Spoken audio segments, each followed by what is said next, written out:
Hi friends एबे पाणीपागर ताजा update आसी जहाँकि संध्या सुधा 15टी जिला को कालबैशाखी आशंका एवं सतर्क सूचना जारी कला पाणीपाग केन्द्र।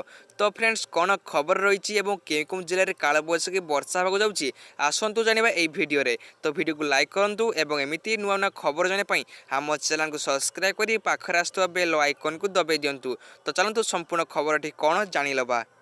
तो फ्रेंड्स राज्यर 15टी जिला को घड़घड़ी सह वर्षा हेबानी आगुआ सतर्क सूचना जारी करिछि आंचलिक पाणीपाग विभाग।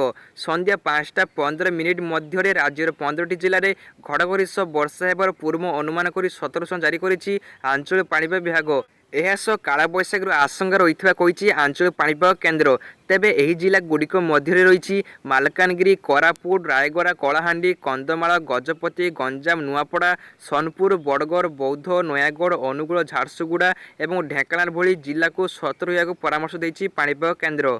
सेहीपरि राज्यर किछि स्थान में वर्षा मध्य होइपारे बोली आंचलिक पाणीपाग केन्द्र तरफ सूचना मिली। अन्यपटे वज्रपात विपद थिबारु एही सब जिला लोकमानकु आगुआ सतर्क कराइछि आंचलिक पाणीपाग केन्द्र। अन्यपटे आज मध्य राज्यर विभिन्न स्थान में ग्रीष्म प्रभाव जारी रही।